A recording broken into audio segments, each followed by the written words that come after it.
Assalamualaikum warahmatullahi wabarakatuh. Kami dari kelompok 7 akan menjelaskan tentang bagaimana pengisian masa SPT PPH pasal 21 dan atau PPH pasal 26.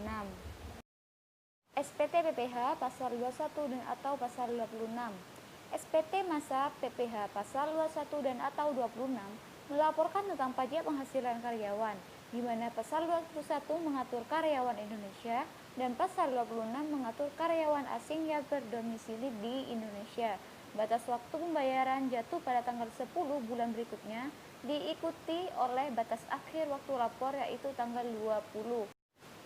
Berikutnya PPH pasal 21 dipotong, disetor, dan dilaporkan oleh pemotong pajak, yaitu pemberi kerja, bendaharawan pemerintah, dana pensiun, badan, perusahaan, dan penyelenggaraan kegiatan. Selanjutnya, PPH pasal 26 mengatur tentang pemotongan atas penghasilan yang bersumber di Indonesia yang diterima atau diperoleh wajib pajak baik orang pribadi maupun badan selain bentuk usaha tetap. Wajib pajak luar negeri baik orang pribadi maupun badan selain bentuk usaha tetap BUT yang menerima atau memperoleh penghasilan. Berdasarkan Peraturan Nomor 14 tentang Perpajakan pada tahun 2013, SPT masa pajak penghasilan pasal 21 dan atau pasal 26 dalam bentuk ESPT wajib digunakan oleh pemotong. Poin 1. Melakukan pemotongan pajak penghasilan pasal 21 terhadap pegawai tetap dan penerima pensiun atau tunjangan hari tua dan atau jaminan hari tua berkala dan atau terhadap pegawai negeri sipil, anggota TNI atau Polisi Republik Indonesia, pejabat negara dan pensiunannya yang jumlahnya lebih dari 20 orang dalam satu masa pajak. Poin 2. Melakukan pemotongan pajak penghasilan pasal 21 tidak final dan atau pasal 26 selain pemotongan pajak penghasilan sebagaimana dimaksud pada huruf A dengan bukti pemotongan yang jumlahnya lebih dari 20 dokumen dalam satu masa pajak. Poin 3. Melakukan pemotongan pajak penghasilan pasal 21 final dengan bukti pemotongan yang jumlahnya lebih dari 20 dokumen dalam satu masa pajak. Poin 4. Melakukan penyetoran pajak dengan SSP dan atau bukti PBK yang jumlahnya lebih dari 20 dokumen dalam satu masa pajak. Untuk pemotong pajak penghasilan pasal 21 yang melaporkan pajak penghasilan pasal 21 dengan menggunakan ESPT wajib melampirkan SPT 1721 induk. Selanjutnya ada bentuk formulir yang harus digunakan. Bagi wajib pajak yang menyampaikan SPT masa pajak penghasilan pasal 21 atau pasal 26 dengan menggunakan formulir kertas, maka bentuk, isi, dan ukuran formulir SPT masa pajak penghasilan pasal 21 atau pasal 26 tersebut harus sama dengan bentuk formulir yang ditetapkan dalam lampiran 1 Peraturan Nomor 14 tentang Perpajakan tahun 2013 dan tidak boleh diubah. Bagi wajib pajak yang menyampaikan SPT masa pajak penghasilan pasal 21 atau pasal 26 dengan ESPT, maka harus menggunakan aplikasi ESPT yang telah disediakan oleh Direktorat Jenderal Pajak. SPT masa PPH pasal 21 dan atau pasal 26 dapat disampaikan oleh pemotong dengan cara yang pertama, langsung ke KPP atau KP2KP. Yang kedua, melalui pos dengan bukti pengiriman surat ke KPP. Yang ketiga, melalui perusahaan jasa ekspedisi atau jasa kurir dengan bukti pengiriman surat ke KPP atau e-filing yang tata cara penyampaiannya diatur dengan ketentuan peraturan perundang-undangan perpajakan. Formulir yang harus dilaporkan. Dalam hal pelaporan menggunakan formulir kertas atau hard copy, SPT masa PPh pasal 21 dan atau pasal 26 dalam bentuk formulir kertas atau hard copy tidak perlu dilampiri dengan formulir 1721I dalam hal tidak ada pemotongan PPh pasal 21 bagi pegawai tetap, penerima pensiun, tunjangan hari tua atau jaminan hari tua berkala serta bagi pegawai negeri sipil, anggota Tentara Nasional Indonesia, anggota Polisi Republik Indonesia, pejabat negara dan pensiunannya. Formulir 17212 dalam hal tidak ada pemotongan PPh pasal 21 atau tidak final dan pasal 26 dengan menggunakan formulir 17216. Formulir 17213 dalam hal tidak ada pemotongan PPh pasal 21 atau final dengan menggunakan formulir 17217. Formulir 17214 dalam hal tidak ada penyetoran dan pemindah bukuan PPh pasal 21 dan pasal 26 dengan menggunakan SSP dan bukti PBK. Formulir 17215 dalam hal pemotong wajib menyampaikan SPT tahunan. Formulir 17216, formulir 17217, formulir 1721A1, formulir 1721A2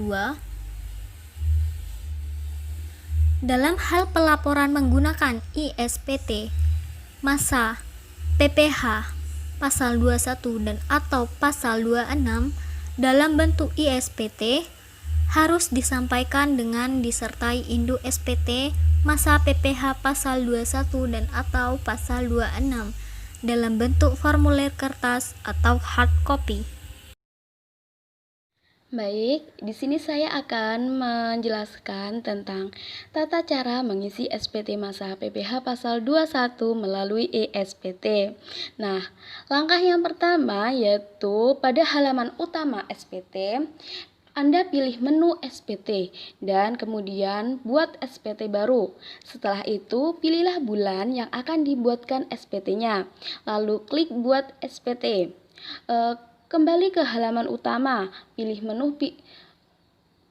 menu, kemudian pilih SPT, lalu pilih buka SPT. Nanti Anda akan melihat kolom daftar SPT yang sudah Anda buat.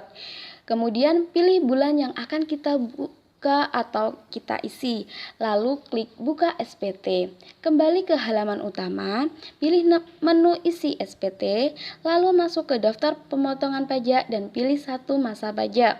Nah, langkah kedua yaitu pada bagian langkah kedua ini akan terbagi menjadi dua kolom. Yang bagian A, data pegawai tetap perusahaan kita yang penghasilannya di atas penghasilan tidak kena pajak atau PTKP, dan bagian B adalah pegawai tetap perusahaan dengan penghasilan di bawah PTKP. Untuk mengisi data pegawai yang penghasilannya di atas PTKP, klik tambah, lalu isi data pegawai tersebut mulai dari nomor pokok wajib pajak atau NPWP, nama dan kode objek, jumlah penghasilan bruto dan PPh dipotong, lalu klik simpan. Kemudian yang ketiga, untuk data pegawai dengan penghasilan di bawah PTKP, isi jumlah pegawai dan isi juga jumlah penghasilan bruto sesuai dengan jumlah pegawai yang Anda isi sebelumnya. Setelah itu, klik simpan. Nah, yang keempat, yaitu selanjutnya pada halaman utama, pilih menu isi SPT dan klik SPT induk. Nanti Anda akan melihat data jumlah pegawai Anda, jumlah penghasilan bruto, dan jumlah pajak penghasilan. Berikutnya, klik bagian penyertaan, dan tanda tangan pemotong. Isi data perusahaan Anda seperti nomor pokok wajib pajak, nama, tanggal, dan tempat perusahaan. Lalu klik simpan. Berikutnya, pada halaman utama, pilih menu isi SPT dan klik daftar SSP atau PBK. Nanti Anda akan melihat data daftar surat setoran pajak atau SSP. Nah, yang terakhir yaitu Anda klik tambah. Isi kode akun pajak, kode jenis setoran, tanggal SSP, nomor transaksi penerimaan negara atau NTPN, dan jumlah PPh yang disetor. Setelah itu, klik simpan. Langkah selanjutnya adalah melaporkan file CSV-nya. Pada halaman utama, pilih menu CSV dan klik pelaporan SPT. Anda bisa memilih bulan yang akan Anda laporkan. Klik buat file CSV, lalu simpan file CSV. Setelah itu, Anda akan mendapat notifikasi CSV sudah dibuat dan selesai. Selamat datang Itulah adalah tata cara mengisi SPT melalui e-SPT. Nah, kemudian berikut ini akan ditampilkan video tentang bagaimana cara mengisi SPT melalui e-filing dan e-form. Selamat menonton. di tutorial pelaporan pajak dengan formulir 1770S melalui e-filing. Tutorial ini berlaku untuk Anda yang merupakan karyawan berpenghasilan di atas 60 juta per tahun. Hal yang pertama kali Anda harus siapkan adalah bukti potong yang Anda peroleh dari perusahaan tempat Anda bekerja. Anda dapat menggunakan perangkat baik laptop, tab, atau smartphone yang terkoneksi dengan internet. Pertama, buka situs www.pajak.go.id lalu tekan login. Setelah itu, isikan nomor pokok wajib pajak dan password, serta kode keamanan dan klik login. Anda akan diarahkan ke dashboard layanan digital perpajakan. Klik pada tab Lapor, klik pada ikon e-filing, kemudian klik Buat SPT. Anda akan diberikan beberapa pertanyaan terkait dengan status Anda. Anda dapat mengisi melalui formulir, panduan, atau upload SPT. Pada tutorial ini, kita akan menjelaskan pengisian SPT 1770S menggunakan formulir. Maka, pilih opsi dengan bentuk formulir. Tekan tombol SPT 1770S dengan formulir. Tahapan pertama dalam pengisian SPT adalah isi data formulir. Isi tahun pajak, isi status SPT normal. Pembetulan hanya dipilih jika Anda menemukan kesalahan pada SPT tahunan yang sudah Anda laporkan sebelumnya. Lalu klik langkah selanjutnya. Sistem akan mendeteksi secara otomatis apabila ada data pembayaran pajak dari pihak ketiga. Gunakan data pembayaran tersebut untuk pengisian SPT dengan tekan Iya. Bila tidak, Anda dapat menggunakan formulir bukti potong sebagai acuan pengisian SPT. Pada lampiran 2, pada bagian A, isikan data penghasilan final. Pastikan data penghasilan final yang terekam telah sesuai dengan bukti potong yang Anda terima. Jika ada bukti potong yang belum terinput, klik tambah. Pilih sumber penghasilan, isikan nilai penghasilan bruto dan PPh terutang. Anda juga dapat mengubah atau menghapus data yang Anda rekam bila terjadi kesalahan. Pada bagian B, isikan daftar harta yang Anda miliki pada akhir tahun. Data harta yang telah Anda input pada tahun sebelumnya dapat Anda tampilkan kembali melalui menu Harta pada SPT tahun lalu dan lakukan penyesuaian. Jika Anda ingin menambahkan data harta lainnya, klik Tambah. Pilih kode harta sesuai dengan jenis harta, isikan keterangan nama harta dan tahun perolehan. Pada kolom harga perolehan, cantumkan nilai pada saat Anda memperoleh harta. Ingat, saat memperoleh harta. Isikan deskripsi lebih lanjut pada kolom keterangan. Pada bagian C, isikan daftar utang pada akhir tahun. Data utang yang telah Anda input pada tahun sebelumnya dapat Anda tampilkan kembali melalui menu utang pada SPT tahun lalu dan lakukan penyesuaian. Jika Anda ingin menambahkan data utang lainnya, klik Tambah. Pilih kode utang sesuai dengan jenis utang, nama pemberi pinjaman, alamat pemberi pinjaman, tahun pinjaman, dan jumlah utang yang tersisa pada akhir tahun. Klik Lanjut. Pada bagian D, isikan daftar susunan anggota keluarga sesuai dengan kondisi pada awal tahun pajak SPT yang Anda laporkan. Klik langkah berikutnya. Pada lampiran 1, bagian A, isikan penghasilan bersih yang diperoleh dari dalam negeri yang bukan final antara lain bunga, royalti, sewa, penghargaan dan hadiah, keuntungan dari penjualan atau pengalihan harta, penghasilan lainnya. Pada bagian B, isikan penghasilan yang tidak termasuk objek pajak sesuai dengan pasal 4 ayat 3 Undang-Undang Pajak Penghasilan.